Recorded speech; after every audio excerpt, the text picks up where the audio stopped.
Sacrifice is very, very important to get to whatever goal it is that you're looking to achieve. I started realizing how important the sacrifice part is to get to like a goal that you want to achieve is when I started to kind of whittle away at some of these different areas that I may have been spending a little bit too much time in. Some of that had to do with my relationships, some of my friendships, some of the people that I had relied on spending time with very often as I started to push further and further in my career. Hey guys, Ray Piloto here. Super excited about this new journey we're going on.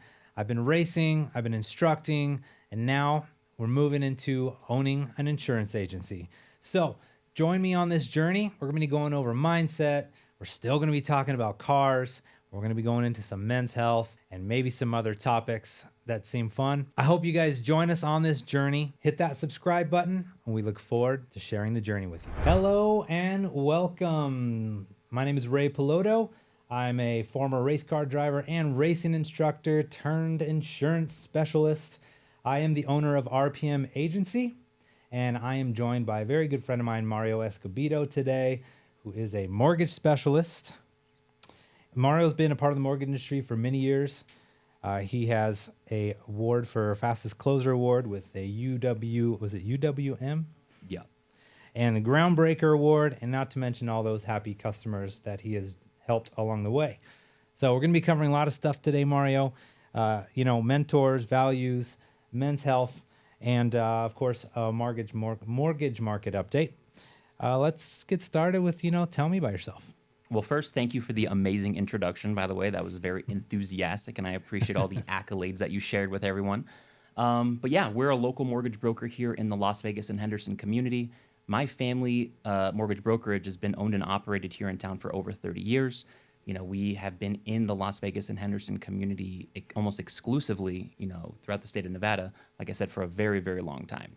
So, with a family-operated mortgage brokerage, right, our main concern, of course, is always helping the families here in the community. So that's what brought me here into the mortgage space as a second-generation mortgage broker. And wow, I never thought I would end up being here. That's cool, man. Yeah. That's cool.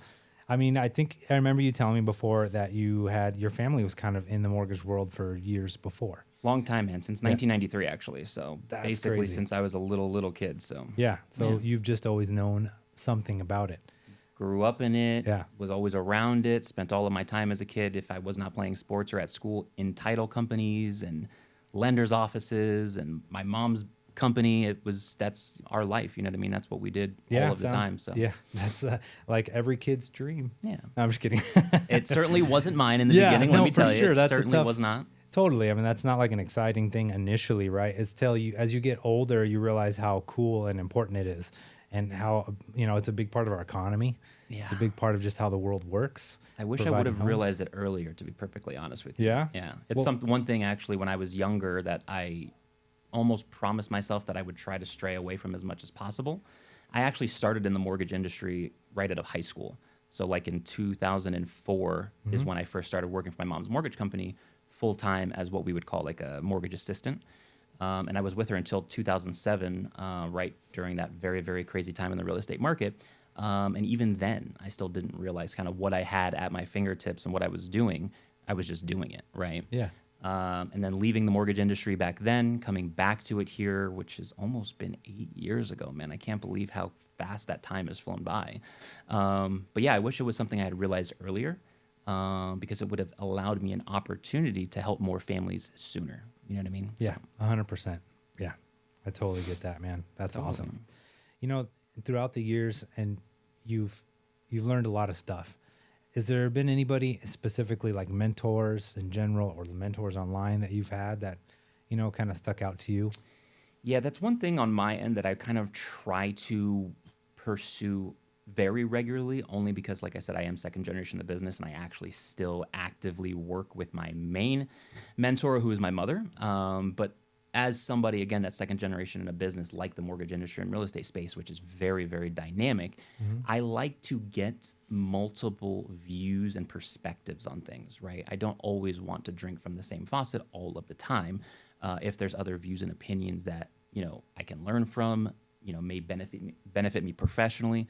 So yes, mentorship I think is extremely important, especially in a professional setting, because it allows you to learn and, like I said, kind of drink from other fire hoses, right? When you see different perspectives and views on sales and different perspectives on relationship building and different perspectives on like even in your immediate industry that you're in as far as like how you do business, right? Sure. So I think mentorship is huge, dude. Yeah. Yeah. Well, who do you have anyone specific, like other than your mom, that maybe, on the sales side or personal development Yeah. side, or, anybody that really kind of stuck out to you, No, honestly, no one specific. I try to keep those relationships broad, and I like to keep them kind of all over, so I can learn from multiple people. I don't have like one specific mentor outside of, again, that relationship that I have with my mom that I rely on 1,000%. Sure. But I like those smaller, vast, larger relationships that I have across many, many different relationships. So Yeah. Well, like,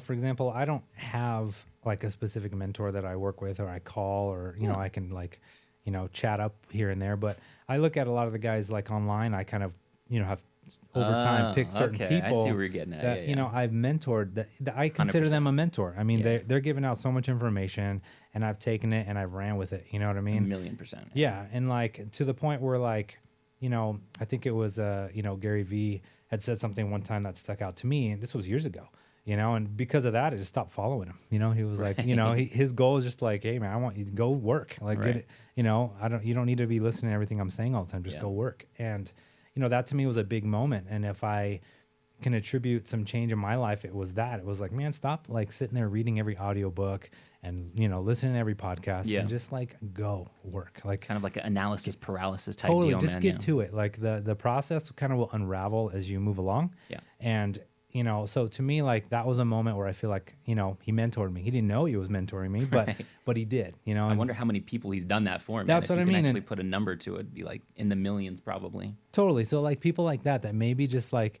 you follow that gave you something that was like, man, that's so true. Like, So in that regard, there's a lot, to be perfectly honest with you. Like the most recent, I would say, influencer that I've been kind of influenced by is probably Alex Hermosi. I don't know if you're familiar with Alex Hermosi, but he's the one, business entrepreneur that I can probably 100 million offers, right? Yeah, man. Yeah. Both of his books are fantastic. All of the content and media that he shares for free is extremely useful in a very broad space. You know what I mean? Yeah. That's one thing too. I feel like with some, influencers or people that create content, right? A lot of times it's to get to a specific reason, right? Or, kind of put you into a funnel to get you into their, selling you a course or whatever the case may be, where like this particular guy, Alex Hermosi, has been creating free content for like almost 10 years, I think it is, putting it on YouTube, et cetera, to literally just help build entrepreneurship. You know what I mean? So he's definitely a big one.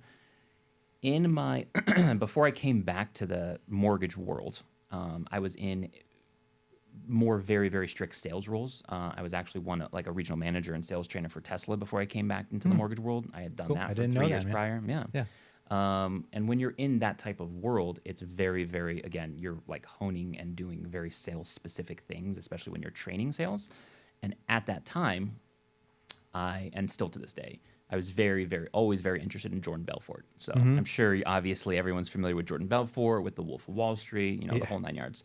But his sales training, which they actually kind of feature a little bit of it at the end of the Wolf of Wall Street movie, his straight line method was very, very influential on kind of how I built the framework for how my sales process, my relationship building, my, what's important in the sales process to you as a salesperson, right? So I would say he was a humongous, still to this day, same thing, huge influence on me. So that's awesome. Good old Jordan Belfort, man. That's cool, man. Yeah, I didn't know that. For That's sure, super cool. Yeah. I mean, that movie was nuts.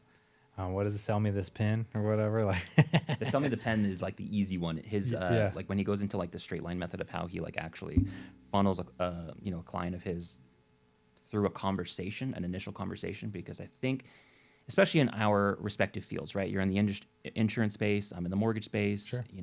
We have real estate partners. These are very, very important industries that we're in, right? Where you're usually collaborating and working on, one of the most, valuable purchases or expenses in someone's life. So totally, yeah. how you handle that client or person is extremely important, right?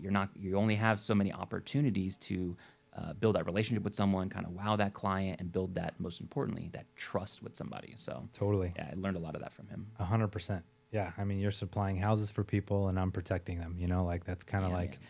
how I look at it. So that's a big deal. It's a big part of 100%. the process. So, What and about who's your influencer of choice that kind of, like, besides Gary Vee? I mean, yeah, Gary Vee's a just good one. like Yeah. you, like I've had a lot over the years, I'm always kind of finding certain people. And I'd say right now, the guy who kind of like seems to speak to me the most is Andy Elliott. Okay, You I'm know, actually not familiar with him. yeah, I mean, he's a sales trainer. He works with Bradley out here and stuff. And I think the reason why he sticks out to me the most is because he's really just kind of saying it how it is. And he does it, and maybe that's why I like Gary Vee too. I just like people that just kind of say it how it is, and a lot of people don't like that approach. It's a Sure. little bit, harsh, but like, I don't know. It's like, I like to get to the meat of it all, and if you say it, sometimes it sounds painful. The truth is painful. Sure, 100%. So I'd rather hear that truth and hear that pain and feel it and move forward than kind of be lied to and fluffed and Yeah, 100%. So Now, we can edit this out if this is not right, but is Andy Elliott the guy that has the super skinny pants, the sales trainer? he does have skinny pants. Okay, Yeah. all right. He's I know Andy super Elliott ripped, then. man. I Yeah. mean, I'm like looking at him and I'm like, dang, man. I mean, I'm 45, but I'm, He is pretty jacked. Yeah, I'm but like- his pants are also very tight. yeah. Yeah. Yeah. And you know what? That's one of my goals, to get my pants to be tighter. I'm going to keep Yeah. the same pants, but I'm Kind going of had a I'm vibe gonna like work that. out. Yeah. I had a vibe like that for a little while where I was wearing super skinny like dress pants. Yeah. And I was like, I don't know, man. As soon as I started kind of approaching the 40 mark, I'm like, I don't know if super skinny dress pants are for me, but I know exactly what you're talking about. So Yeah. it's like his brand, I feel like, kind of a little bit. A little right? bit. Yeah. cool. Super tight shirt, super tight pants. For sure. I was at the gym last week and I was like, some of my pants are a little bit loose, like in the middle. I was like, I need to tighten these up. Tighten them up, I need buddy. to Yeah. tighten 'em up. Tighten them up. Throw them in that So, cold wash. I Yeah, got yeah. some squats to do and I got some work to do for sure. True. Yeah. That's hilarious, man. Let's move into like some values that you stand by.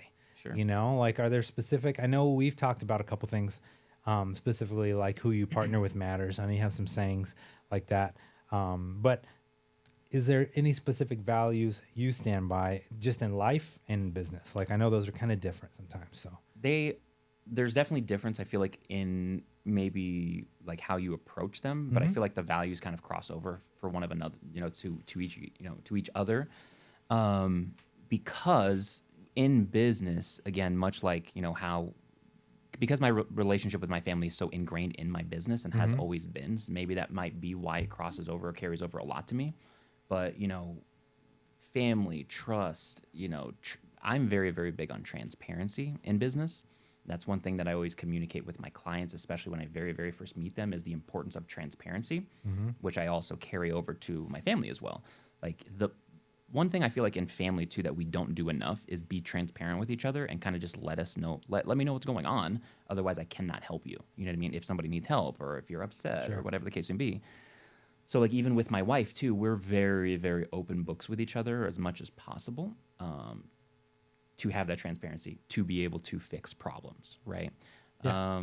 So to me, that's huge, right? And I'm very, very big on who you partner with mattering. Again, like you said, that's one of my taglines that I prefer to use across every media piece that I ever post, every email that I ever send to one of my clients, every conversation I have with them, I remind them at the very end of the conversation, because it really honestly is true.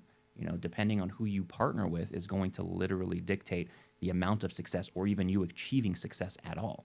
So 100%. I mean, you could even use that in life, right? Like the 5 people that you partner with to be friends with in life are going to determine a lot about how things work out, right? So those are really important values to have.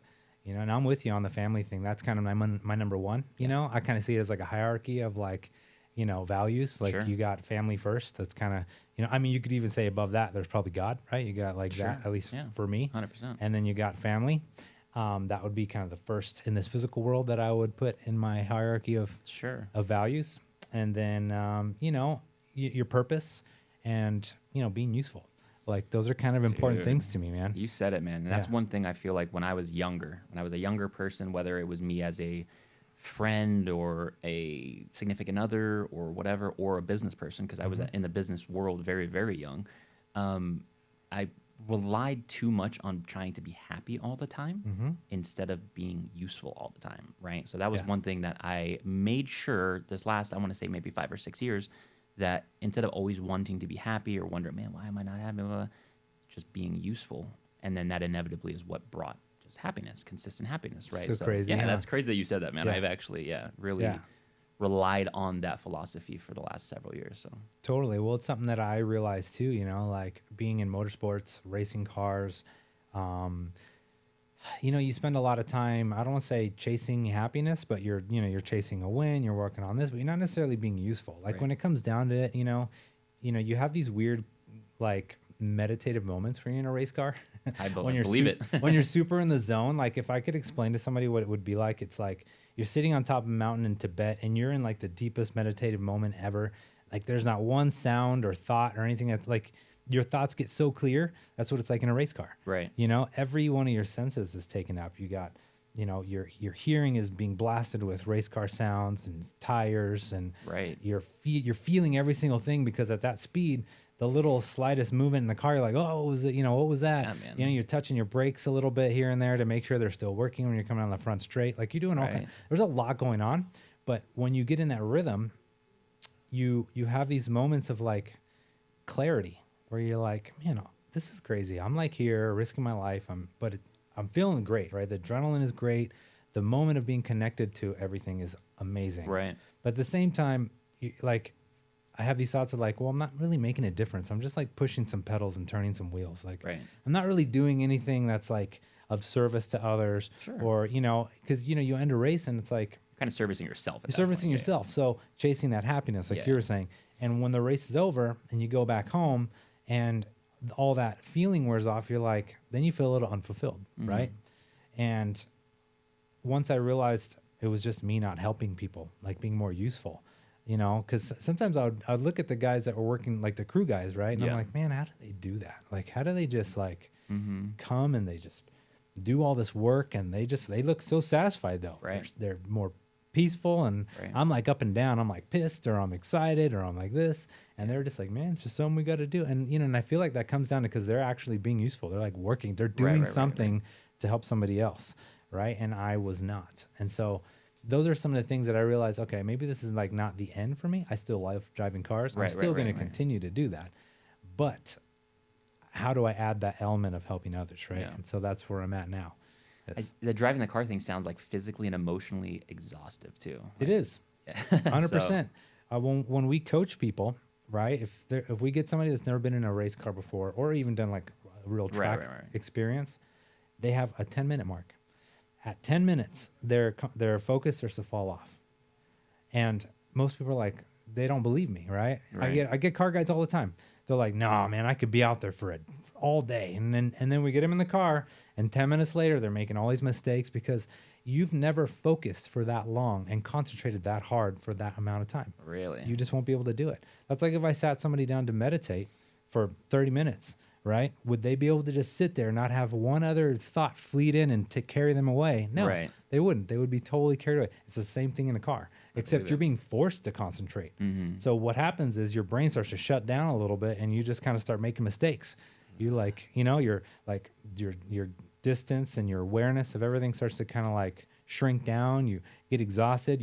You're not used to having your heart rate at Right. 180 beats per minute for 9 minutes straight. So like all that stuff in your first time, it's like a lot. Dang, right? dude. So yeah. That sounds crazy. So if you just kind of like take it easier and you kind of like not try to just go out there and like be gung ho, Yeah. and you kind of process everything, and you're a little more, I don't say zen, but you're just a little more calm and really, open up your In the vision moment, in yeah. the moment with everything, and not try to be fast. Just try to listen and go with the flow. If we can pick people up and we can get them going really fast within like 2 or 3 sessions, just because they're listening and they're like Right. a little bit more in the flow, and they're not trying to like force it to go fast. Right. It's kind of a neat thing, but I think one of my coolest experiences with race cars, and this actually happened recently, had nothing to do with me being in a race car, but I was, as the oldest son in my family, I was given the responsibility of curating my youngest brother's bachelor party. that's cool. And it was just like literally 2 months ago, and he got married. But we curated a bachelor party that was specific to like things that we like to do as kids, rather than original plan was like, let's go snowboarding, get a cabin, like the whole, Yeah. in your 30s, whatever, bachelor party type deal. But instead, I kind of pivoted and I set up a plan for the bachelor party to start at Speed Vegas here in town, to get him in a race car and do like however many laps, go through that. And then we went paintballing afterwards. But the Speed Vegas part, when we were racing the cars, well, he was racing the car. I didn't realize how like thorough the whole process was, because we ended up getting there maybe like 9 o'clock in the morning.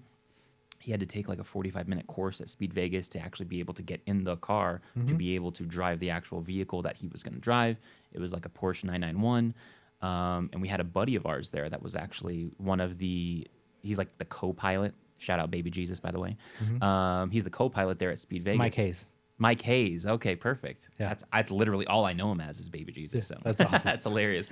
But anyways, he's the co-pilot with my brother. They do like 5 or 6 laps around, this track in the Porsche 991, and watching him was so enjoyable, man. It was like crazy to see, which again is my baby brother. He's almost 7 years younger than I am, so I'm very kind of like protective of him, even in our older age now. But watching him go around the laps and the whole thing, and then seeing the video of him actually being in the car and seeing like that amount of like adrenaline and energy he was able to kind of experience was super cool, man. So I couldn't imagine doing that on a regular basis. Yeah. So It's something you actually develop strength for, just like anything else. right. It's just like doing rounds. Like a muscle, in Muay Thai, yeah. It's like at first doing a 3-minute round kind of was tough, Sure. maybe sparring and stuff. But then after a while, you're like, oh, I can do like 3-minute rounds now pretty easy. And you're like, sweet, right? So little by little. And that also happens because you tend to relax a little more. Sure. And it's the same thing in the car. Yeah. As you get more relaxed in a race car, you can kind of just be out there more because you're not spending so much energy just like gripping the wheel, Right. death gripping it. You're a little more relaxed, and that saves energy. I think a lot of that too, like you were just talking about, like the kind of the mind muscle connection and your comfort level with what you're doing is very, very relatable in the sales world. It's something that I'm always trying to explain to people, like in a sales training process, or, even in my own, me being a salesperson, right? I feel like there's kind of like 4 levels of the sales process, or you being an expert in a process. That kind of breaks down to like the first being, you don't know what you don't know, right? Yep. It's literally you start from, even before you understand what you do not know yet, you just don't know what you don't know, right? So you're just literally scared and, just turning every corner, like what's going to happen next, because you have no idea. And then of course, stage 2 obviously being, well, now I know what I could expect, but I still don't know anything, right? Yeah. And then of course, stage 3 being, okay, now I think I know stuff, but you have to consciously think about it all of the time, right? So you're starting to kind of build that mind muscle connection. You're starting to become a little bit more comfortable with the process, but you're still actively, consciously thinking about each and every single thing you're doing. And then of course, the final, S tier level of kind of becoming that last level salesperson or professional or expert in your industry would be like to unconsciously do something the right way every time, right? Because that's how, after so many hours, after so many repetitions, after so many whatever, you start becoming that comfortable with what you're doing because you're the expert. So yeah, it's same thing in like Muay Thai or just being in the gym or, I was almost just about to say being a husband, but that's definitely not the case. Nope. I'm learning something new all of the time, I feel like. So, yeah. How did you start your Muay Thai journey? Like with that? How did I start that? That was one of those things. As a kid, I've always been into, martial arts. Cool. I did karate when I was like 6 for a little while, but then my parents couldn't afford it. So like we stopped.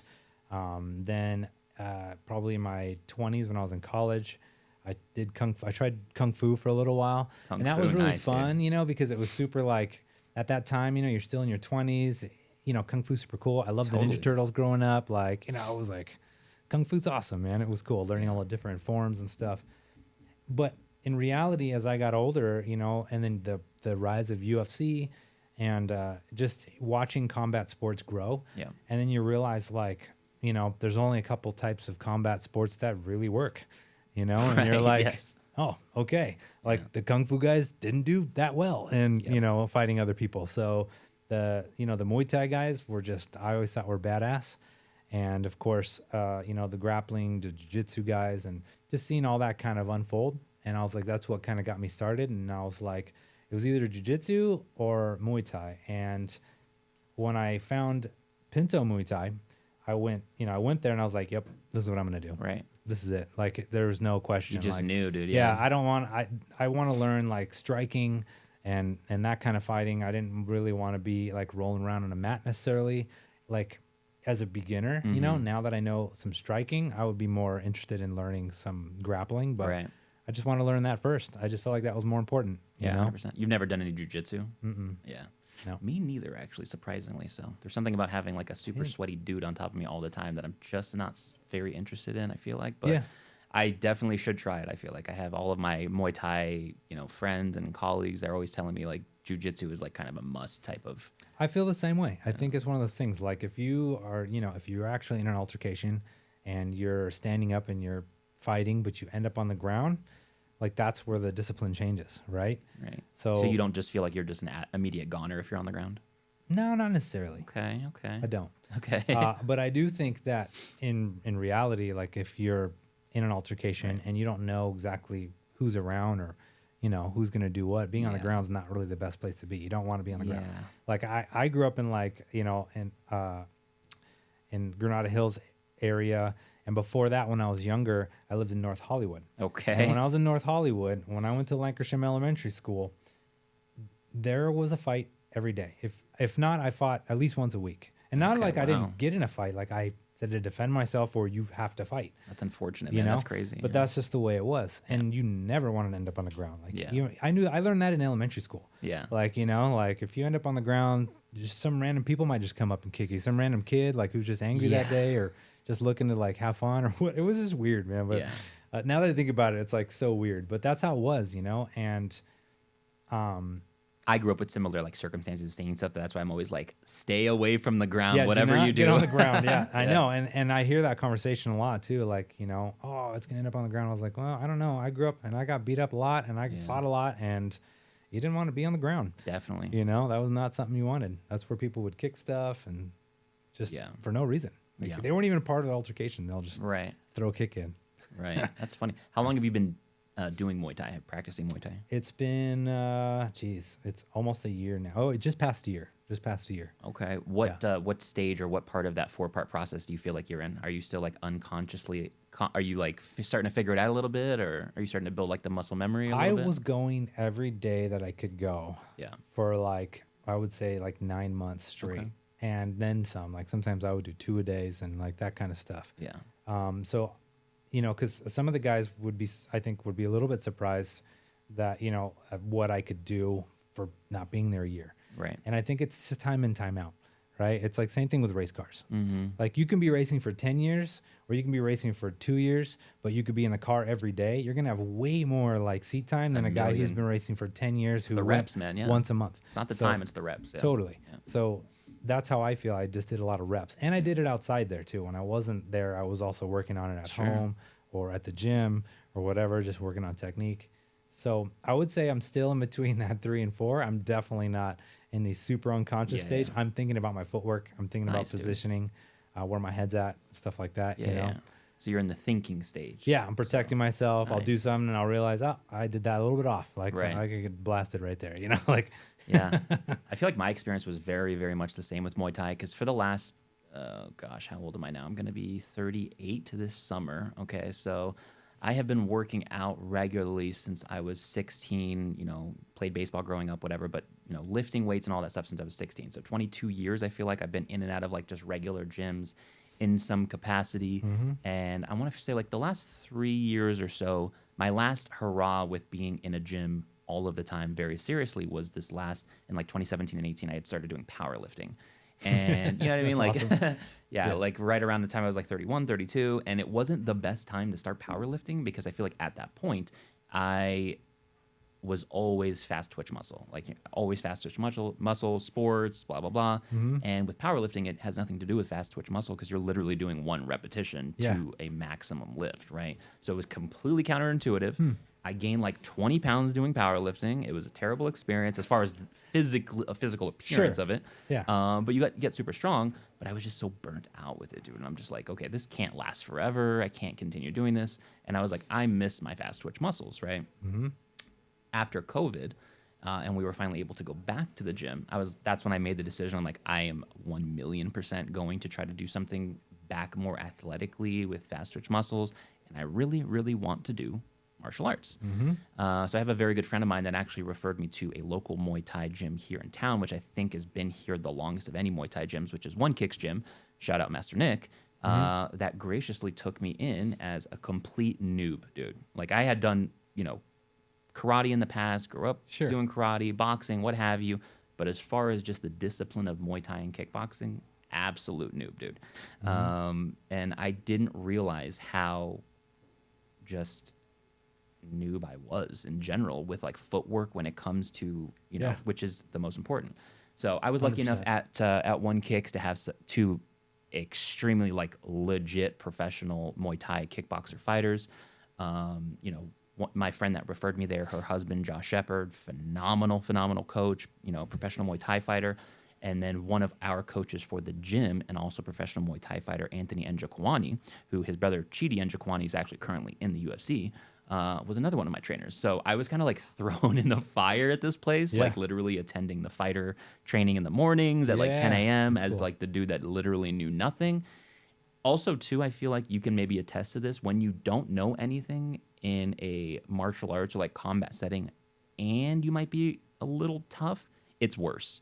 It's like way worse. Like you should just not be tough at all and just full on admit that you know nothing and be very, very open to interpretation, because people that actually are in the martial arts space or that are actual fighters, they like can smell that a little bit and it makes them go even harder on you. So 100%. Yeah, it's so. Hey, that's with everything. Yeah, 100%. I mean, that was a big thing for me even when I was first starting to race, Be humble. I definitely, and I would attest to like the reason why I got as fast as I did so quickly was because I asked the questions. I had asked like Richie Hearn, who ran IndyCar, 7 years. He ran it for years, and he was fast. I'd asked JJ, Justin Johnson, who was an instructor that I work with, who's super fast. And I would just ask questions. Hey, can I ride with you? Hey, would you ride with me? Hey, That's what I want to see how you're going through this corner. Hey, how do you do that? Like. And it was the same thing in martial arts, right? You just ask, like, be humble and ask.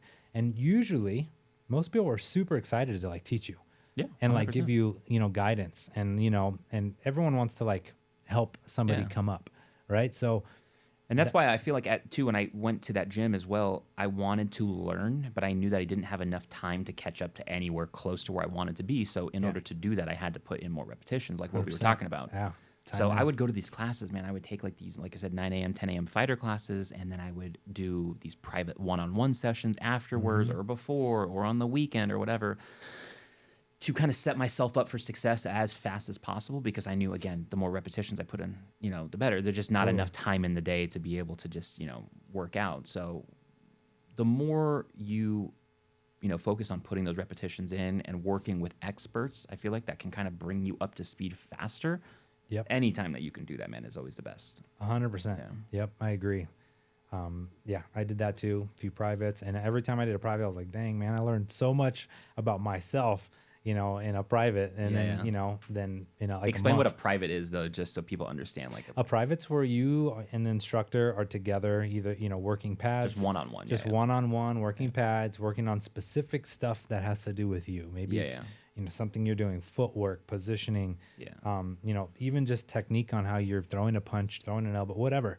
Like any specific thing, just learning those little details, man, it takes you like so much further than in a class, because it's hard, for them to give everyone attention. There's like 20 people there, and you got an hour, so it's like that's a good time to put what you're learning to use. But if you can do one private a week, man, you'll One of my favorite parts about doing privates too in this same setting was I couldn't tell in the beginning if it was like a punishment, but it ended up not being. It was the way that I needed to be trained. But for the first maybe 2 months of me doing private lessons with my Muay Thai coaches, they wouldn't actually let me train without a tennis ball underneath my chin because I had a very, I would often fight or do technique or whatever, well strong, whatever, but that doesn't necessarily matter when you're fighting, because if your chin is in the air, Yeah. you're going to get knocked out. Yep, So that's right. I literally would have to go through these private lessons with a tennis ball, like, it's kind of like on a chain or whatever, put Yeah. the tennis ball in it,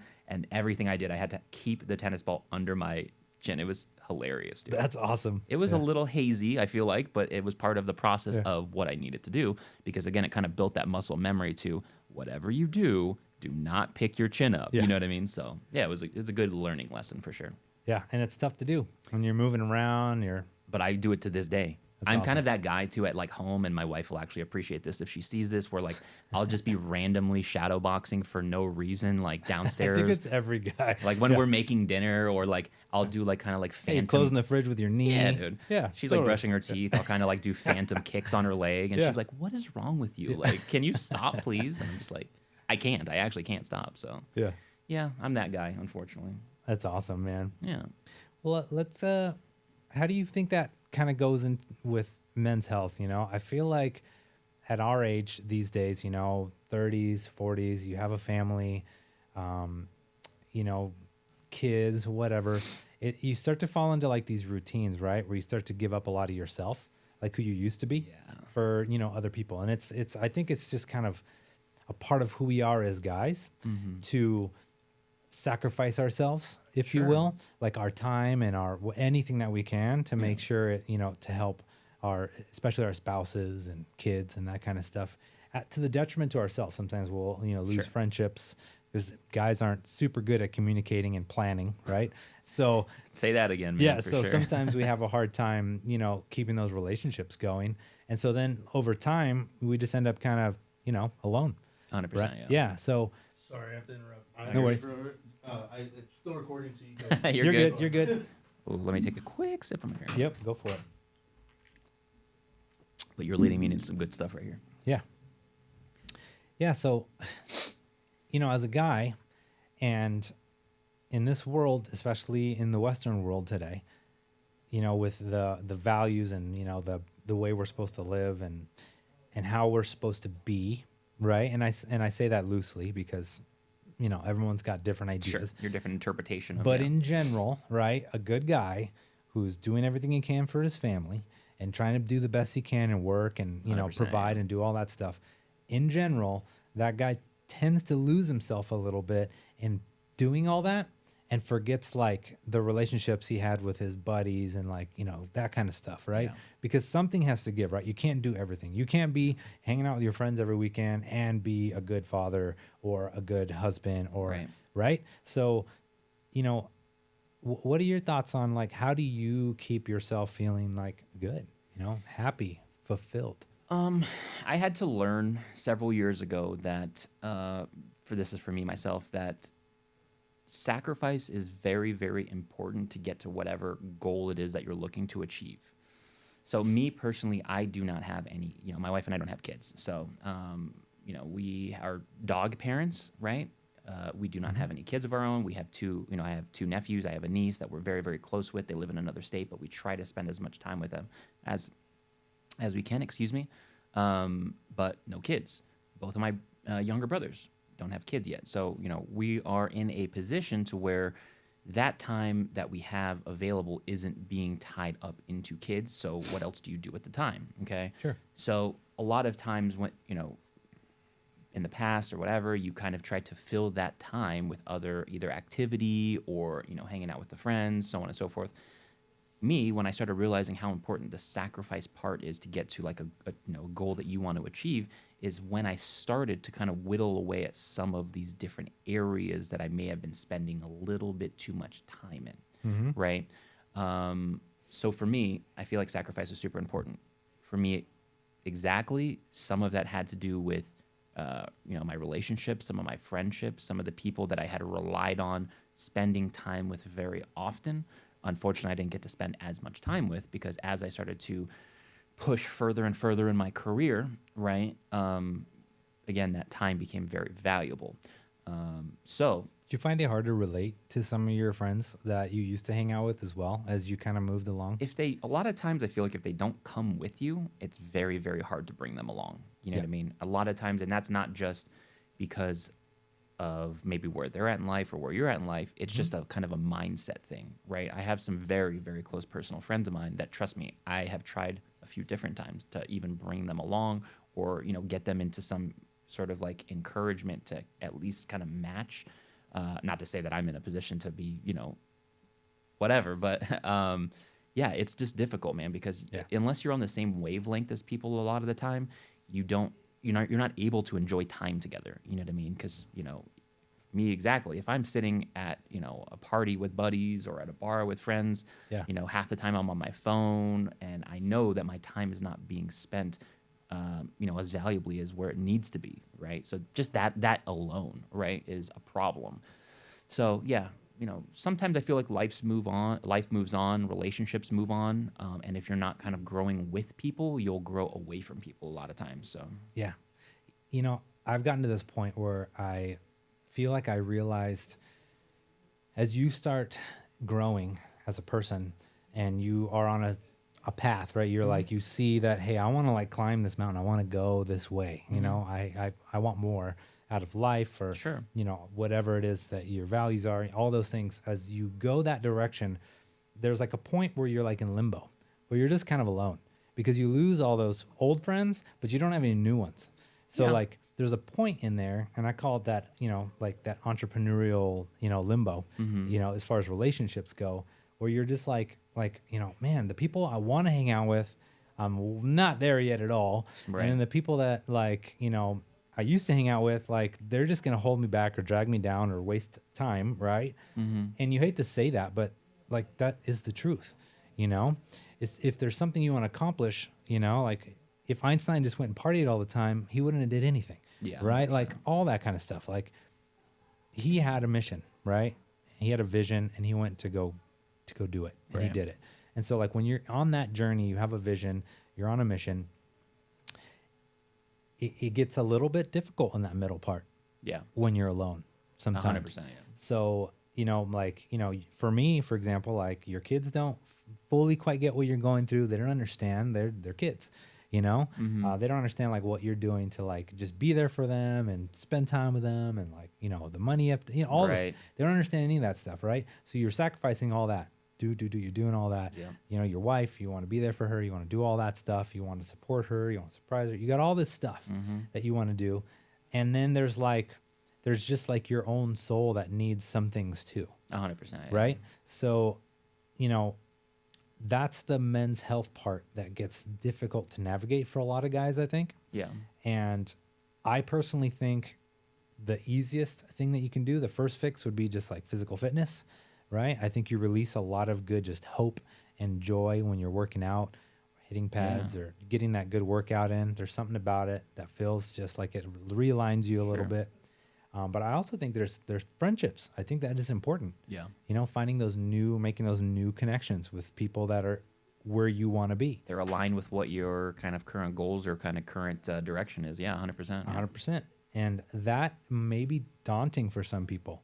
Yeah. Just thinking about that process, right? It's like when I think about like if me and my wife didn't work out and I had a date again, that sounds so daunting to me. Like I would not want to date again. Right. That sounds awful.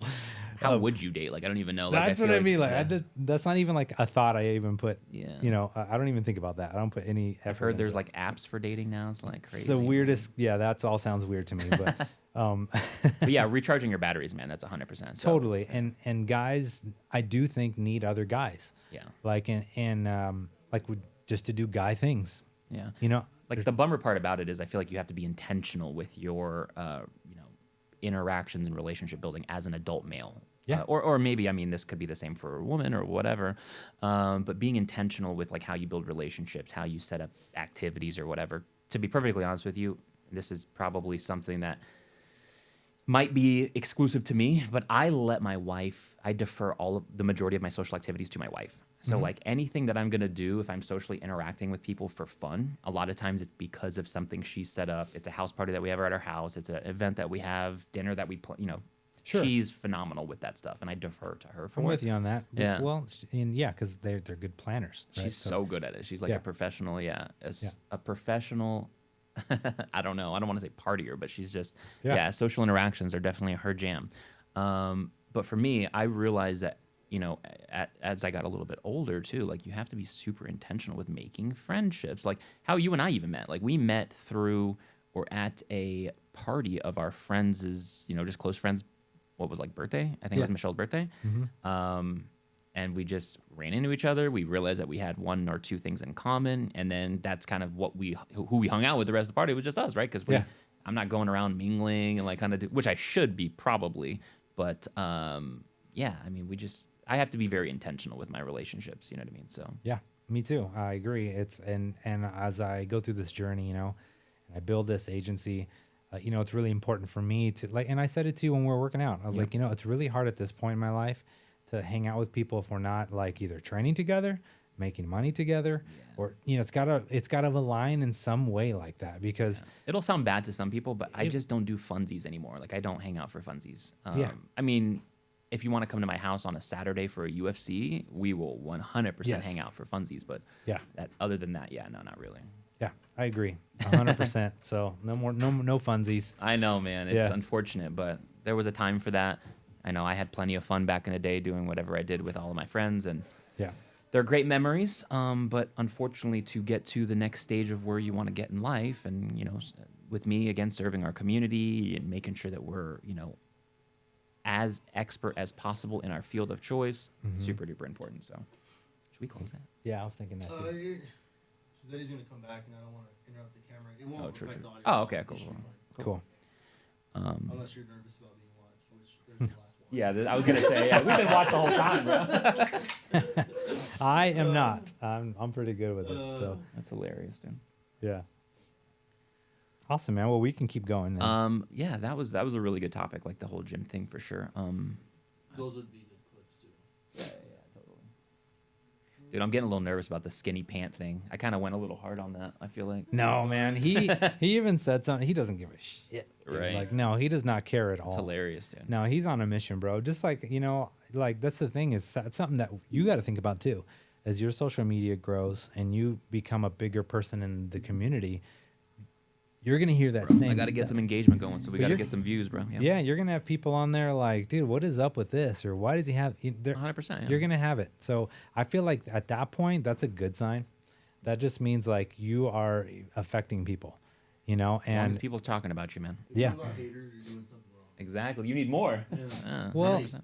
Yes. Close the door. Oh, I don't know. You left it open. You left it open when you Yeah. left. Oh, sorry. You gotta kind of pull it I had tight. to pee really bad. I was waiting. You're good. No worries. We're glad to have you back and focused. All right. Totally. I got a Red Bull. We're good now. We're What? good. Where's my Red Bull? Aw. Yeah, there's my last one. There it I'm gonna is. drink Get a some little water sip, then. sip. Yeah. That's my Red Bull. Yeah, this room gets a little warm sometimes once there's like 4 bodies because that thing's pumping out a lot of heat. So I'm very surprised how not warm I am. I'm wearing Yeah, a it's three-piece actually suit, not so bad. I'm good. Yeah. It's not Yeah, I bad. only wear dry fits. Right. Yeah, just wicking the sweat as you're It's going. funny, Yeah. I graduated college and I was like, I refused. No offense to suits. Yeah, I was like, I don't want to own a suit. I don't ever want to. I want to be the guy that does business and never has to wear a suit. Bro, you don't think I said that? But- I definitely said So that for sure. I've yet to fucking have to buy a suit again. And every time we go to like an event, I'm just like, I don't know, dude. I don't have a suit. I don't know. Like, we'll It's- figure it out. I Don't tell me swear. to leave or whatever. Yeah. I feel that, man. And then I counted the other day. I have 21 suits, dude. I never thought that I would have that quantity of suits, but it's like, what happened to me? Like, I don't even have regular clothes. Yeah. Like my wife knows I have like a very specific, like if it's not hanging out at the house, like gym clothes, Yeah. it's a suit. Oh, You know what I mean? my- I have like jeans, maybe. Like we can put jeans Yeah, on. I have like a few pairs of jeans, but definitely I'm with you. My closet's little by little over the last few months like morphing. It's like polos, dress pants, and suits. And then Nice, I've got, and I'm like, oh my gosh, Nice. what is happening? Yeah. It Yeah. used to just be jeans and t-shirts and a few polos for like race stuff that we had to do. But you Yeah. still wore jeans with a polo. It wasn't Yeah, yeah. like super dressy, Well, you mentioned Hermosi, so Yeah. I take a lot from him too. Bruh. I'm like, fuck it, he wears a fucking wife beater all day. Where's your Crocs at, Yeah. bro? he got away from Crocs. Yeah. He changed. It's good. It's good. Yeah. Mosey's, The he's awesome, Moses. dude. Yeah.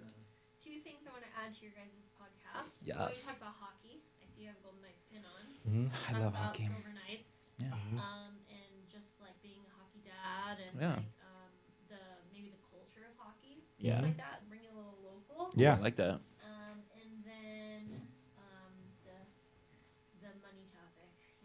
Yeah, the market, Oh, the market. Yeah, yeah. When you're 100%. ready to Oh, can't wait. Yeah. dive deep into that. mortgage market update, We'll deep economy, dive into it, inflation, yeah. whatever. It's officially been an hour, so. Good job. Yeah. We're at 57 minutes. Sweet.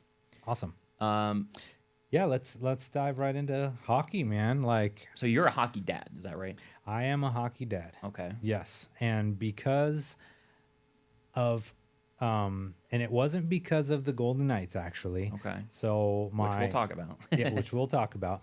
But my son started playing hockey about 7.5 years ago, Okay. and What age would that have been for him? he was like 11, Okay. about 11 years old So when not he even started. a teenager yet. Okay. Yeah, so he was and he was pretty small for his age at the time. He's definitely a lot taller now, but at the time he was like really small for his size. Roller or ice? Ice. Yep. Cool. Yep. So straight to ice. You know, how that works is you start in like 1, 2, 3 hockey, or skating. You basically like skate around some cones or try to, right? And they do stuff like make you jump, and little by little you kind of get a feel for the ice, and you go from that program to like a little bit more complicated one, and edging techniques, and Right. then eventually you join like a ice hockey team, basically like we call it a rec league, right? A recreational league. And they just put everyone on different teams, and everyone plays each other every weekend, right? You practice like 1 day a week. It's nothing super crazy. And then little by little that turned into like he ended up being one of the best players in the rec league. And like when you get to that point, you just like you have to go to the next level, right? So that turns into club. So just like any other sports, soccer, baseball, right? You get to a club team, which is way more expensive. So through that journey, my wife had started a job where she was driving a lot, like around town and stuff.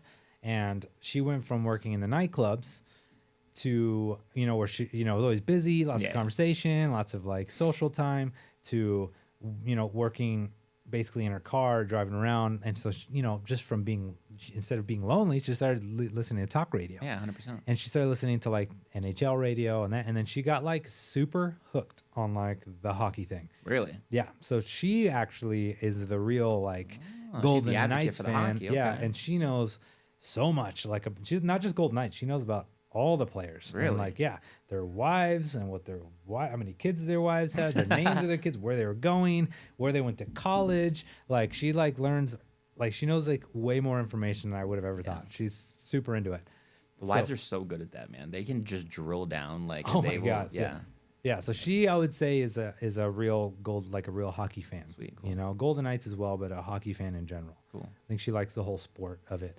I think she really likes, the humor in it, the way they treat each other, how down to earth they are, and how funny they are with each other too. Like like when I think it was, I'm not sure who Pittsburgh was playing, but.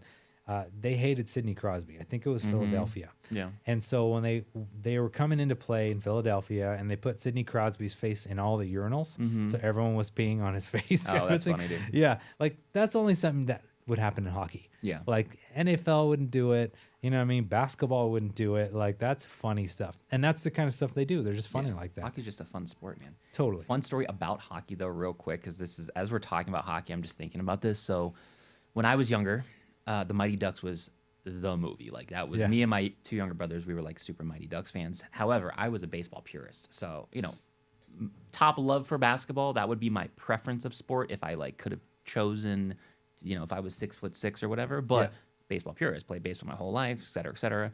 Never dabbled in hockey. Now my middle brother is he's less than 2 years apart from me in age. Okay. But he's always been like 3 times the size of me ever since we were younger. So everyone always thought he was my older brother. Yeah. And he had been so invested in the Mighty Ducks that around that time that it came out, so he would have been like maybe 9 or 10 years old, that he wanted to play hockey like that. And my parents were always down to kind of like make whatever athletic adventure that we wanted to go on happen, right? So there used to be a place here in town called Mount Asia, okay? And Mount Asia had this roller hockey league. It wasn't even ice hockey. Okay. They were trying out roller hockey first because, again, he was so big in comparison to all of the other kids. Sure. Not in a bad way, just big kid. And he gets on this, court for the roller hockey, and the very, very first thing he's asking is kind of like, when does he get to go out there and, like, check kids, whatever. And they're like, for him specifically, they're like, there's no checking. Like, we don't check. He played goalie. Reason he played goalie is because of his size, and the net's smaller, right? So it just kind of made sense or whatever, Yeah. and he hated it, dude. They finally let him out onto like the open court one time, and he checked this little kid so hard that he like flew out of the like arena over the. It was bad, dude. Yeah. But I remember watching it. I will never forget it, and that was unfortunately the last time my brother played hockey. But yeah, we never really got to have the hockey adventures in my household. But Yeah. hilarious, by the way. That's awesome. Yeah. Yeah. What what's- about the Golden Knights, though? What's your opinion on having our very, very first local sports team here? They were the rebels a little bit because a lot of other sports teams wouldn't do it. Right. And I feel like the fact that they were kind of birthed here, Yeah. that was something that needed to happen I think for everyone in the area to buy in. Mm-hmm. Because if it was just another transplant, I think people would, there's too many people from different areas that live here or have moved here from Yeah. somewhere else. They already have a team. Mm-hmm. So unless that team is like an actual team that was born in the area, it's going to be hard to get behind it. Yeah. So I think that was really important. And I mean, hockey's just awesome. Mm-hmm. It's the best sport to watch. Definitely. It's fast, it's hard. And it's, if you can get close enough to hear him talking, it's pretty funny. Yeah, there's never any dull moments in hockey. Yeah. Man. It's super, super fun. Tell me about the pin, man. Hey, What's up man, with the I'm pin? a big, big Golden Knights supporter. And that's, I think, specifically with me as someone that's born and raised here in Las Vegas. I've been here my entire life. And my parents have been here a very long time. And I feel like we always knew and hoped and dreamed for, a professional sports team to come here. But when I grew up here, we also had a semi-pro hockey team, I guess it would be. Yeah. The Wranglers. Yeah, it was like the Wranglers or and yeah, they've had a couple different iterations and names over the years, but always had a semi-pro hockey team, which I grew up going to weekly. So, and always had great attendance, always had great support. Again, it was just fun. We knew that Vegas had that ability to be a sports town, right? We also, in baseball, we would always host like the before the season, the preseason, like big league events here in town. A lot of people didn't know that, but Vegas had always tried dabbling in sports for many, many years.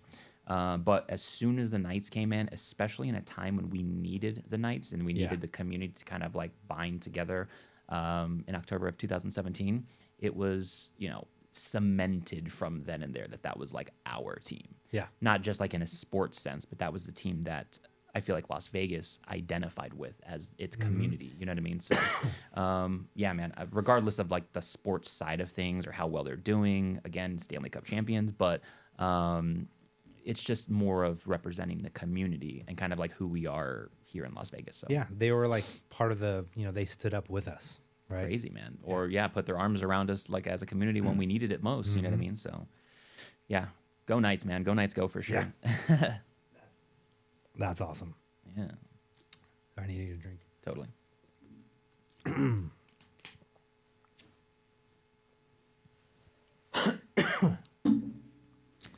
Well, with all the hockey that we did, my son's wrapping up his hockey year. Actually, he just wrapped it up. It's weird to even think about that we just completed hockey. So high school hockey. High school hockey. Nice, He dude. finished his last season. We went to hockey nationals. It was really cool. To go, Pennsylvania and play all these other teams from different states. The teams that won in their state. Very cool, dude. So Yeah. it was really Congrats cool. to him. Yeah, it was really cool. Great way to cap off his year. And for us, the journey with him is kind of over. So it's kind of weird, to see that Yeah. being over. But now we're hockey fans, Yeah, totally. right? So, my wife bought tickets not to the Golden Knights, but to the Silver Knights because she just likes to see the guys that are kind of coming up.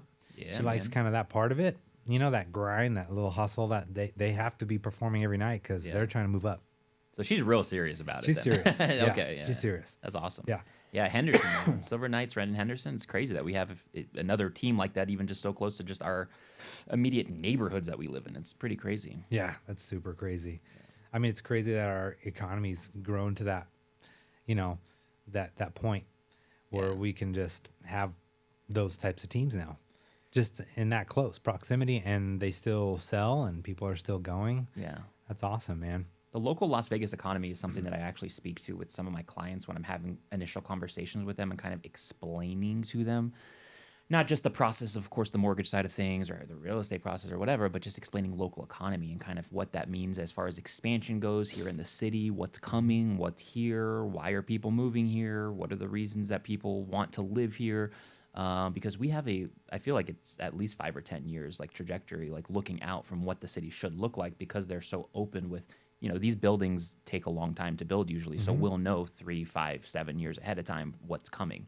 So in our economy, it's a little bit different than another local economy that doesn't have those, things coming or that growth or, what have you, or predictability. You know what I mean? Granted, no one really knows exactly what's going to happen, right? You could, Sure. things could change, but What are your market predictions then over the next 10 years for the area, for, mortgage rates, for... I'm very, very optimistic and very excited to see what our community becomes. I feel like in the next even just few years, in the next 5 or 10 years, I feel like we could be living in an entirely different town positively, even more positive than it already currently is because of the expansion that's coming. So I'm very, very optimistic and to be honest with you, I'm proud to still be here as a Las Vegas, not just local, but someone that's born and raised in the community and have not left yet. You know what I mean?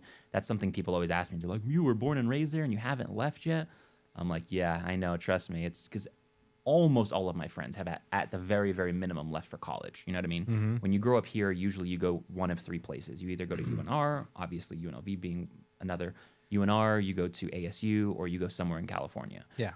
You go to UNR if you want to stay in Nevada but have sort of a college experience. 100%, man. Thank you for saying that, but go UNLV, man. No, I'm just. But yeah, no, it's 100% true. The majority of my friends actually went to UNR. But as somebody that has never left, I don't have any immediate plans ever to leave because, of course, of my business. I have to believe in the community. I have to believe in where we're at to maintain that like steadfastness to where I'm not, pivoting at the like just immediate sight of something negative happening. So yeah, super optimistic, super happy to be myself a homeowner here, helping others become homeowners here because of how positive the future looks, right?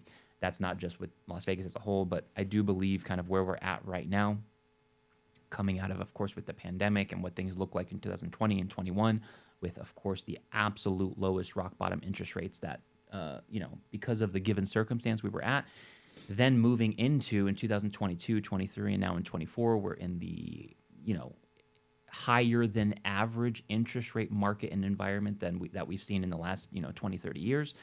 It's been different, but still very optimistic kind of where we're heading. I feel like the trajectory of where we're heading is good. Right, probably in a more regular, average, normal 4 or 5% interest rate market that will then free up affordability for first-time homeowners or people trying to buy properties right now, whether they're relocating, like I said, first-time homebuyers, et cetera, because that is the main part that hurts people is affordability, right?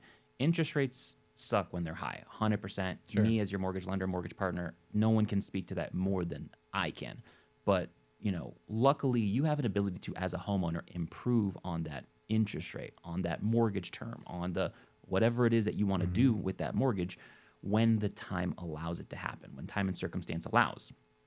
But you can't do that if you don't own the home. So owning the home and getting into that house is always the most important piece of the puzzle. It's like the corner part of the puzzle, right? Once you have the corners, you can fill in the middle part, right? But you have to have the corners, and those corners are becoming a homeowner. So affordability's been tough, man. Once you start creeping into 6%, 7%, 8% interest rates, it pulls hundreds of thousands or millions of people that would have otherwise qualified for a home out of the market.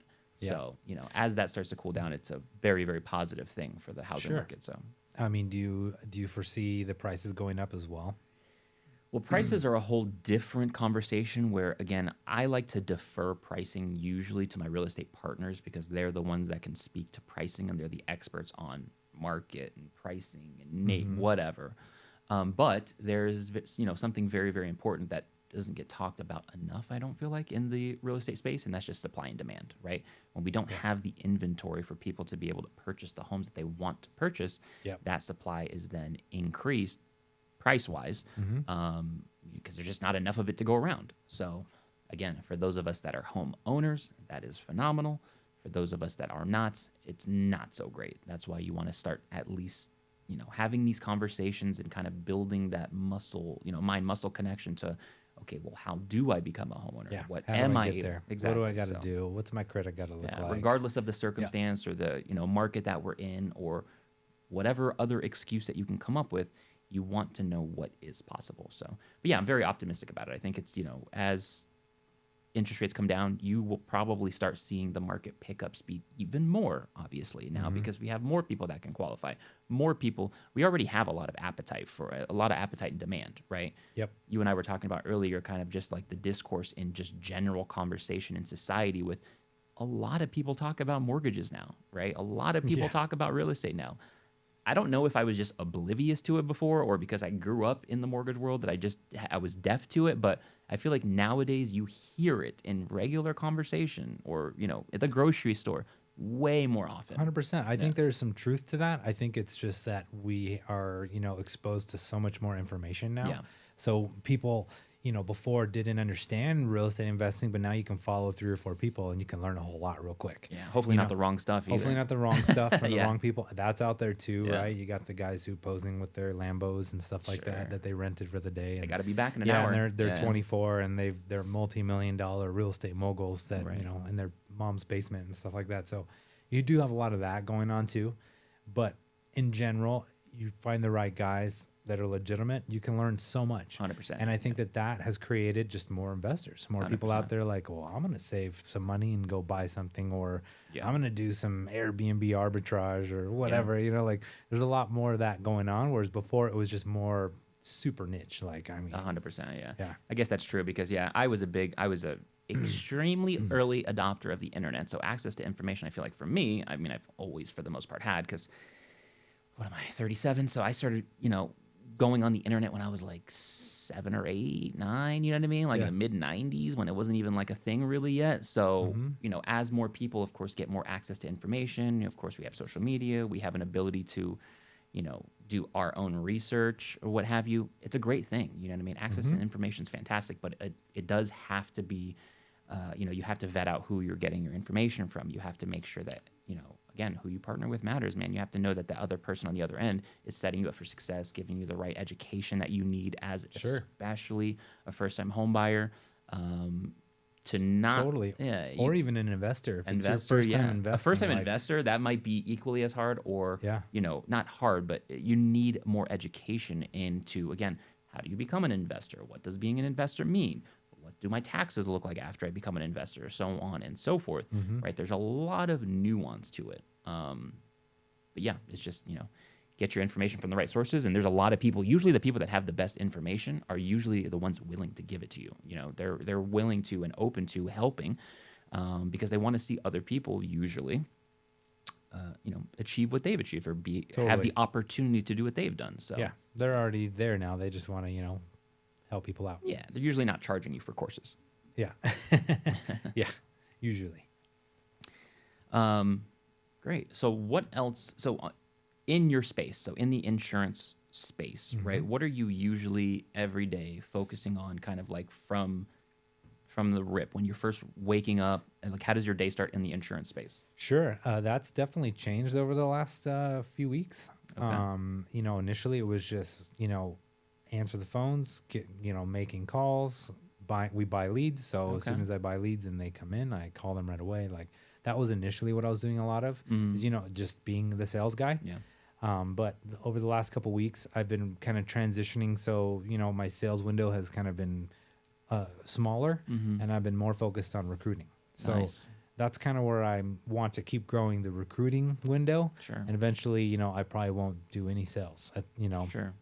or at least it'll be very limited. It'll be like, hey, you called me, like, hey man, then I'll do it. Obviously, Sure. like I'm going to work with my close friends and stuff like that. But the general, just anybody wants to get a quote or whatever, I will probably defer that to, one of my agents, Right. or one of the producers, So that's what my day now is, wake up around 5:30, sounds cliche, but I get to the gym and I'm working out by 6, and 6 to 7, I'm back home and take a shower and I get ready real quick.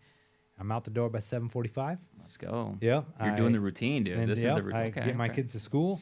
I like to take them to school, have that, kind of that morning chat with them on the way, drop them off, head to the office. And from that point, I usually have a bunch of to-dos, whether it's calling somebody back, doing a phone screening, or so at that point, I kind of just, Yeah. I know what I'm doing. There's stuff to do. Do you do a lot of calendar blocking? Yeah. Yeah. Yeah. I have to block time. Yeah. I have to turn my phone off. I have to block time. I have to kind of disappear. Yeah. Yeah. I close my door in my office. If it wasn't for my calendar, man, I don't even think I would be able to get through an actual day.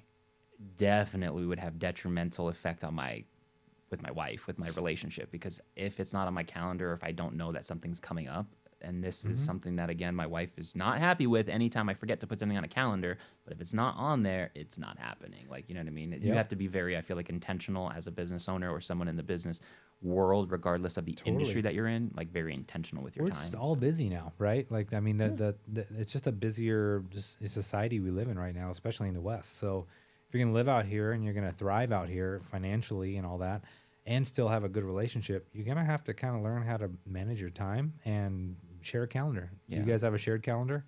We do. A lot of what I'm doing, to be honest with you, which is kind of what sets me apart from other mortgage brokers or lenders, a lot of it is actually done by me, right? All of it. So the general how the mortgage process would kind of work with somebody that it does what I do for a living, usually a mortgage loan originator is somebody that goes and gets business, okay? Meaning I'm going out and I'm getting the business from my real estate partners or my other, my insurance partners, my, financial planner partners, whatever, getting the business, bringing the business in, and then bye, Yeah. right? You'll have that initial conversation with the client. And they just get handed off. And then you get handed off to a processor. Then that processor sends you to an underwriter. Then that underwriter sends you to so on and so forth. And there's, many, many hands in the pot usually and process that you go through. Now with me, because I'm crazy, I am the one that actually is self-processing and taking this from start to finish through the finish line with each and every one of my clients. Like that's from the actual original conversation that I have with them every step of the way. So for me, exactly, I have to be very extremely intentional with my time. I have to be very, we're having these conversations at this time to set up this, you know what I mean? Because I really honestly give each and every single one of my clients like undivided, very intentional attention of mine to help them achieve whatever goal it is that they're looking to do. I can attest to that because I'll get emails on Sunday at like 8:30, like, "Hey man, I need this." Okay. It's one of those things. And again, I might be able to do this a little bit more freely because I don't have children, and it is what it is. Sure. I'm building my business. But yeah, man, I'm open with my clients and my partners. I tell them, I'm available 24/7, 365. You have access to me as needed, call, text, or email, right? Now, you would just imagine that most people just, have some sort of, hey, I'll still, be respectful. But trust me, I get phone calls at 9 or 10 o'clock p.m. on a Sunday, or on a whatever day. Yeah. It just is what it is. But it's kind of how I establish my business and how I choose to move forward with my business, which we all make a choice, right? You have a 100%. choice on how to run your business. I like to Totally. run my business a certain way. So Yeah, and for me, with my preferred friends and partners, it's the same thing. It's 365. If I can get to my computer, I'm there. Yeah. So, but with general, like if I'm just working leads and there's someone online putting in a quote, like Oh yeah. I can only do so much. 100%. Yeah. But that's partly kind of how you have to do business. I mean, if you're trying to grow and you're trying to actually be successful, like you need to be there for people. People have a lot of questions. It's not necessarily in insurance. They should. A lot of people in the insurance world, they just want to buy based on price when they really just need to understand all the insurance they're buying. They need to be educated on what it is and why. I can't even tell you how many times I've had this conversation with explaining just uninsured motorists. People just think, oh, I need that in case I get hit by somebody by uninsured motorists. You're like, well, no, that will cover your medical expenses for the people in your car if you get hit with someone uninsured motorist. It's not going to cover anything else. And they just look at me like, what? Really? It's like, yeah, you have comp and collision for covering your car if you get hit, Yeah. Yeah, it doesn't matter if they have insurance or not.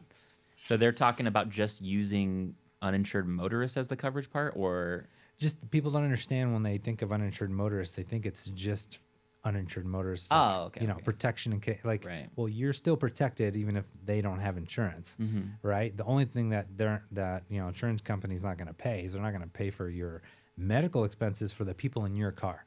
So, for example, like for me, we drive a lot of kids around because we're going to hockey, we're traveling, we pick up so and so, he's riding with us down to Anaheim, whatever, right? So like if we have a couple of those kids in our car and we get into an accident, and let's say the driver that hit us is not insured, Right. medical bills are not going to be covered for us, Okay. but everything else will be, Okay. right? So like your basic coverages whenever because I'm sure you've seen it, 25, 50, 25, whatever. Those coverages are for when you hit somebody else. All right. Okay. And then your comp and collision is for when something happens to your car, regardless whether they have insurance or not. Okay. Right. Uninsured motorist is only for the medical payments side. So if we needed to pay out medical for, Johnny and Sue and whoever, broke their leg or whatever, like we would have to come out of the pocket of that if you didn't have uninsured motorist. If they had insurance, right, obviously the insurance company goes after them. They're going to have to pay from their insurance policy. That's Right. how that works. So uninsured motorist is only to cover the medical expenses of people in your vehicle. So you and the people in your vehicle. Is there any specific reason why there's not like a blanket like minimum, like you have to have this amount of coverage? Like I understand There that we is. all have to have insurance, right? But as far as like being able to have usable, what is actually going to cover any sort of incident type of coverage, is that not like a thing? Or So think of insurance, the way I try to look at it is I think of insurance as like walls, right? And like, back in the day, when people had like castles, some people would just have a little hut and eventually they'd gain more money and they'd build a little part of there. And eventually they'd have like a pretty big like castle looking thing. And once the castle got big enough and there was enough people living there, to protect all their stuff from the bandits and all that stuff, they would build a wall and maybe a moat yeah. and maybe whatever, right? Like a big tower so they could see. So that is how that was their insurance, right? And nowadays we don't have bandits, but we have like people that want to sue you, or we have attorneys. I mean, you see all the signs out here. How many signs are majority injury law attorneys? all of them except for the Galindo signs. Why do you think they pay for those signs? Yeah. Right? Because they make a lot of money. How do they make that money? Right.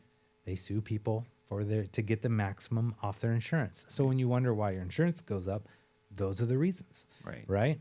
Not to mention, without getting political, but a lot of the big insurance guys out here are part of the people that make the policies for Nevada. So they make it a little bit more greasy and make those, make it a little easier Crazy. to go after some of these insurances, which whatever, that's what insurance is for. So it's by design, basically. It's by design. But my point is, why is there not one specific insurance for each person? Because each person has a different size that makes castle perfect that they have sense, to protect. Mm-hmm. So, my insurance is going to be a lot different than somebody else's, than a 16-year-old who just started driving's insurance. Or, a guy who's 20 has nothing to lose. He probably can just have the minimum, right? Yeah. Because what's going to happen, let me give you the scenario, right? He gets in a big wreck. It's his fault. Attorney, he calls whatever, NOCV or whoever. They're going to probably, I would like to talk to NOCV about how this process works exactly, but I have a pretty good feeling this is how it works. Make sure he DMs you after he sees it. Yep.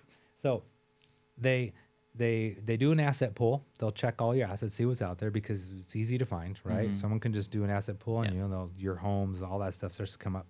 So they'll do that first, and they'll see, oh, this guy's 22 and has nothing.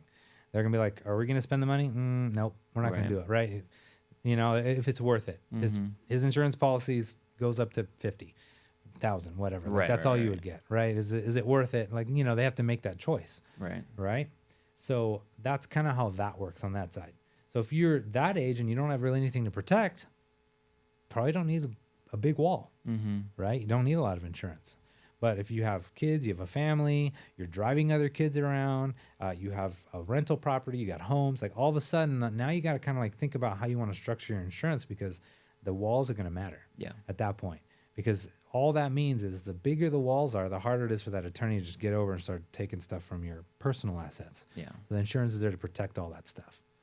So yeah, I mean, being in any type of sales role, what you're doing, I feel like you're diagnosing kind of the situation, right? So you essentially are as a salesperson in whatever respective field that you're in, you're the doctor, you're the professional, you're the expert.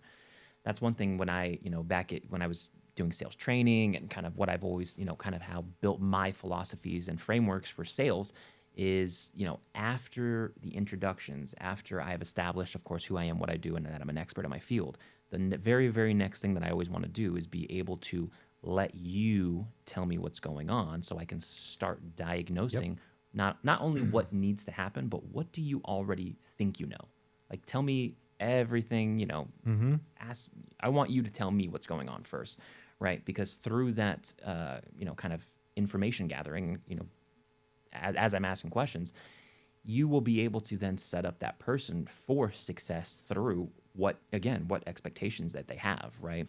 Without you having to go through and tell them, oh, I got the greatest insurance, it's the lowest price or whatever, where maybe that's not what that person is even looking for or needs, right? In order for you to diagnose and kind of get them in the right plan or program or whatever that fits their needs, you have to diagnose the situation. So that's awesome, dude. You got to learn a lot more about them personally. 100%, man. Because Do there's less talking, I feel like, Yeah, when you're you gotta just ask some questions, and you gotta kind of listen a lot, 100%, and ask the right questions to get the right answers too. And it's so true. Like, most people just buy insurance based on price, right? Because they need to have it. So, like, just give me the cheapest insurance. But there is a difference between all the insurances, and price 100%. is definitely not going to determine like how well it all works. Yeah. I was having this conversation recently. Like, the insurance is crazy because, like, you can't really test it out until it happens.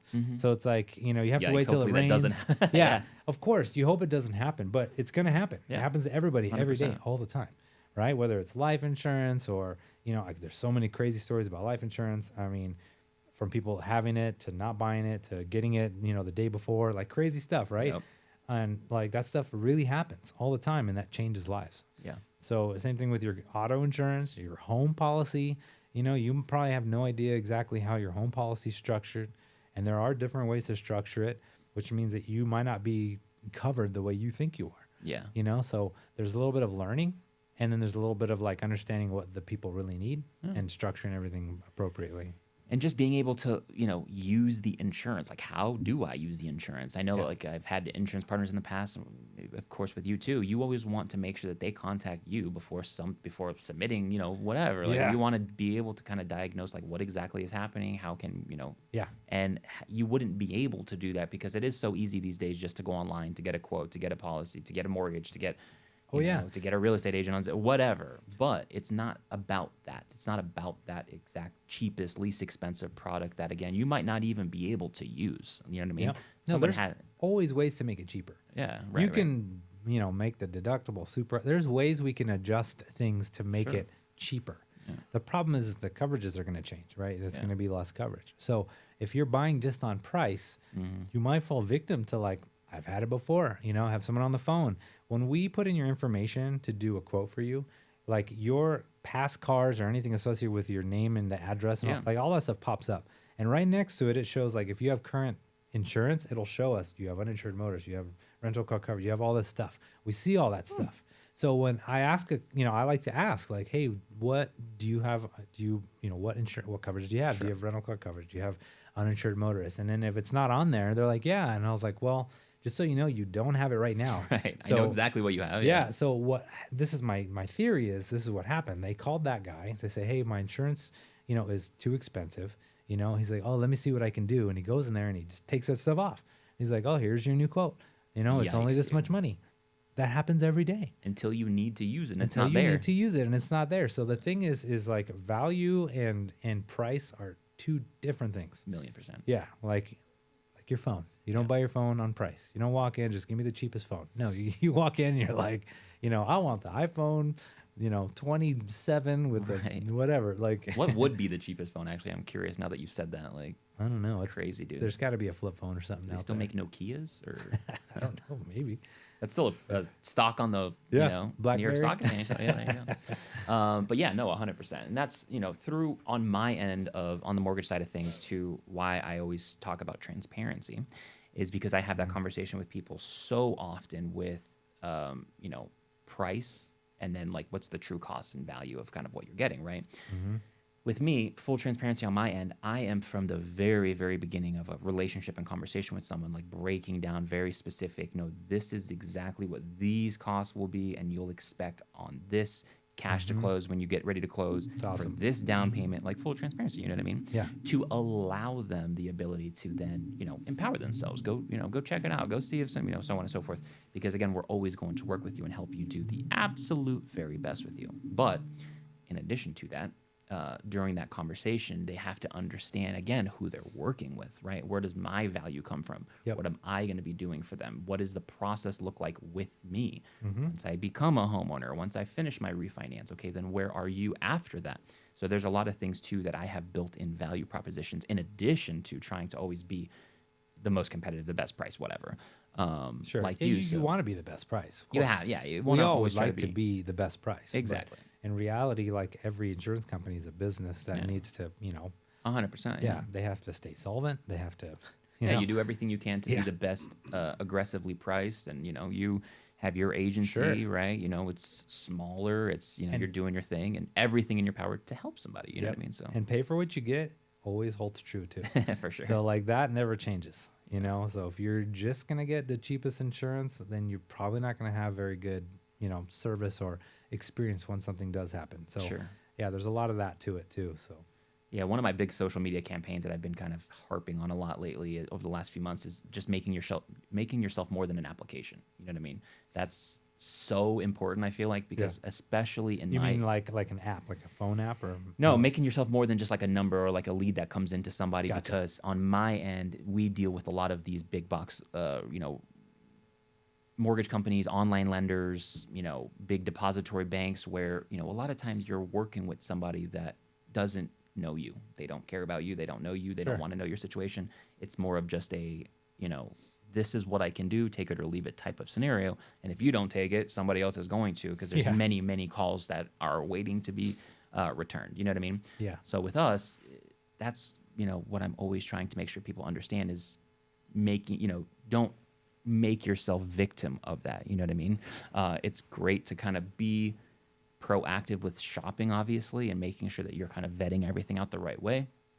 But dig in more, you know what I mean? Understand kind of, again, who you're partnering with, who's the other person on the other end, how much, are they advocating for you throughout the process, and are they going to be a partner of yours, moving forward? So Yeah, 100%. Like $100 of savings is not like, when you're buying a house, like, yeah, I mean, no, it's not. yeah, I don't know if that's worth it if you have someone really good to work with like yourself, Yeah.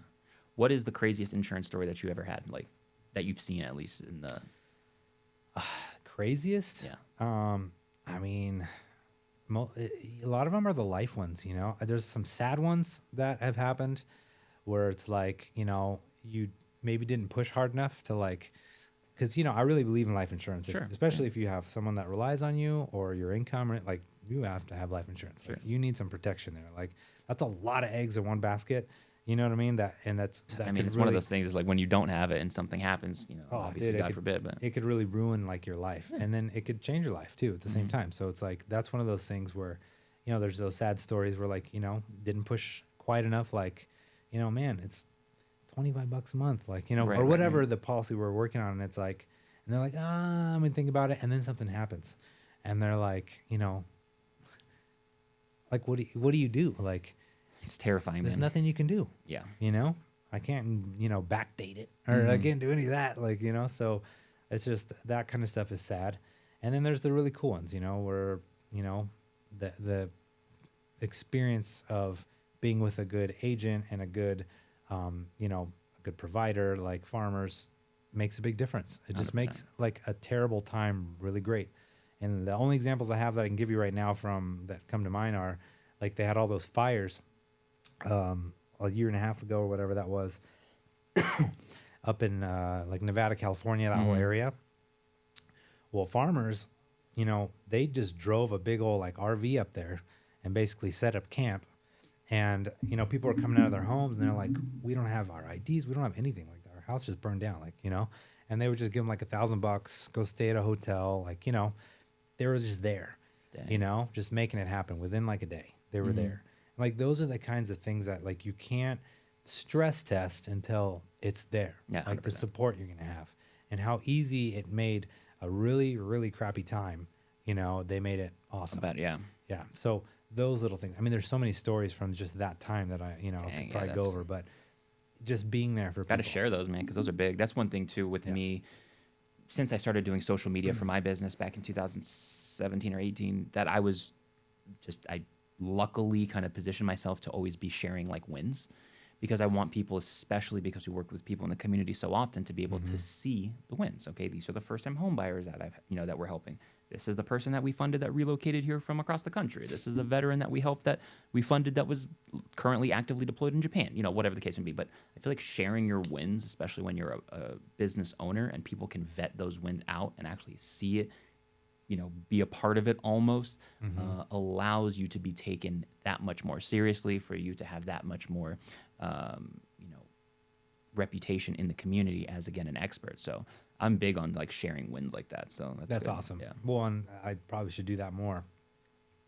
All the veterans and stuff that you help too, and the active military personnel you help. I love working on those. Yeah, man. I have been helping a lot of veterans, I feel like, lately, actually. And it's been awesome. I love Yeah. it. I think it's Shout out super our cool. military, man. Yeah. Definitely. Yeah, my oldest is in the Navy, so like I just have Well, thank you for your service, man. That's awesome. There's a special place in my heart. I've always felt Absolutely.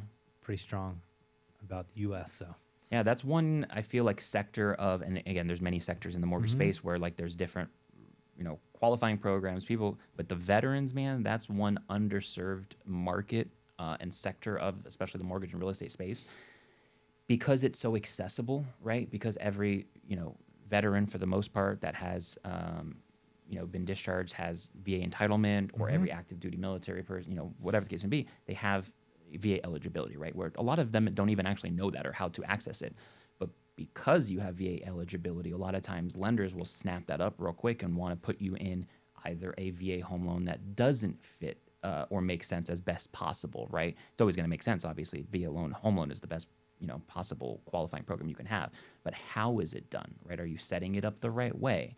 Does that person, do they have a VA home loan already? Do they understand what bonus entitlement is, secondary entitlement?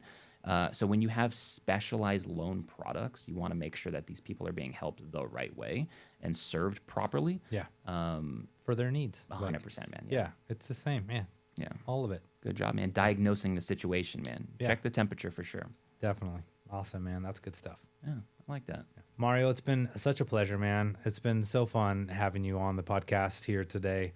Again, my name is Ray Piloto with the RPM Agency. I am the owner, and this is Mario Escobedo, and he's with the Escobedo team.